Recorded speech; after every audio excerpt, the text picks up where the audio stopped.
देखिए, पीओके को कब्जा करने के लिए हिंदुस्तान की पार्लियामेंट में एक सर्वदलीय प्रस्ताव पारित हुई थी। जिस दिन 370 हटाए गए थे उस दिन मैं सदन के अंदर इसका जिक्र भी किए थे कि हमारे देश की जो पार्लियामेंट सर्वसम्मति रूप से एक प्रस्ताव पारित किए, इस मकसद को सामने रखते हुए कि पीओके को दोबारा कब्जा करे हिंदुस्तान की सरकार।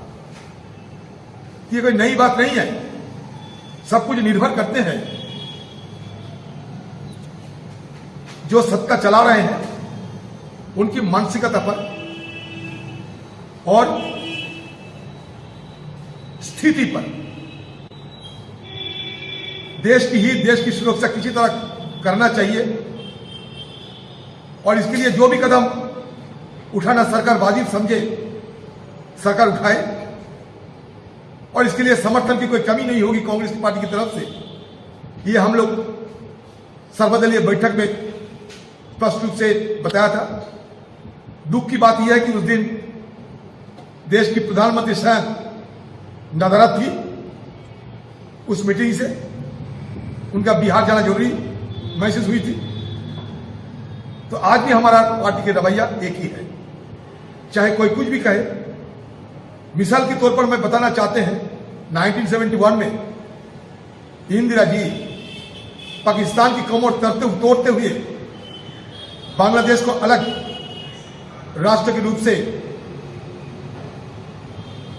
दुनिया के सामने पेश किए थे। सब कुछ निर्भर करते हैं राजनीतिक दृढ़ता से, हिम्मत से, बोली से नहीं। बहुत बोली हम लोग सुन चुके हैं।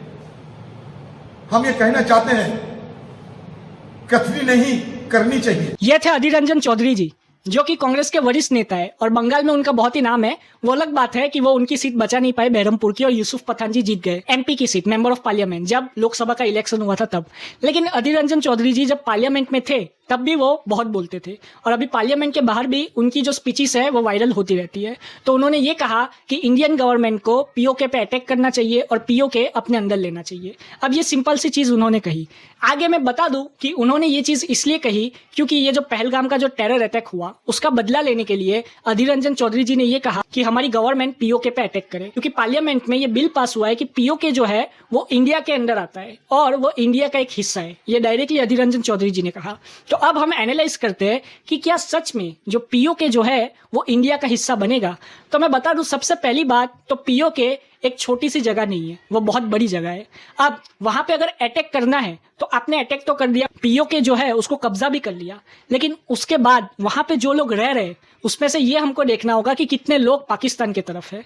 क्योंकि हो सकता है कि पीओके बहुत सालों से पाकिस्तान के अंदर है, तो हो सकता है कि बहुत सारे लोग पाकिस्तान की आइडियोलॉजी को आज भी सपोर्ट करते हो। तो यही वजह है कि हमारा जो कश्मीर है और पीओके जो है उसमें जमीन आसमान का फर्क है। क्योंकि हमारे जो कश्मीरी है वो भारत के कश्मीरी है, वो इंडियन कश्मीरीज है, लेकिन जो पीओके है जो कि पाकिस्तान ने छीन लिया है हमसे, वो उनका कश्मीर नहीं है। लेकिन फिर भी वहां पे जो लोग रह रहे हैं वो लोग पाकिस्तान के अंडर है और वो पाकिस्तान की तरह शायद सोचते हैं, तो शायद इससे आतंकवाद बढ़ भी जाए। तो अब हम क्या कर सकते हैं? यस, हम पाकिस्तान पे अटैक तो कर सकते हैं, लेकिन पाकिस्तान पे सिर्फ हम अटैक बॉम्ब से या सोल्जर से नहीं कर सकते। हम इकोनॉमिक अटैक भी पाकिस्तान पे कर सकते हैं, जैसे कि पाकिस्तान को वापस FATF की जो ब्लैक लिस्ट है उसमें डालने की कोशिश करना।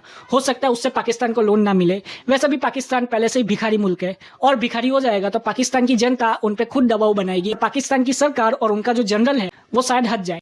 लेकिन ये सिर्फ हम सोच सकते हैं। इंडिया क्या स्टेप लेगा ये तो इंडियन गवर्नमेंट पे है, ये तो नरेंद्र मोदी जी पे है। अभी हम सबको ऐसा लग रहा है कि कुछ नहीं होने वाला, लेकिन कब क्या हो जाए ये कोई नहीं कह सकता। जैसे उरी की सर्जिकल स्ट्राइक हुई थी तब किसी को नहीं पता था, लेकिन वो स्ट्राइक हुई थी। वैसा ही कोई हमला पाकिस्तान पे हो जाए। आप अपनी राय कमेंट में जरूर बताएं। जय हिंद।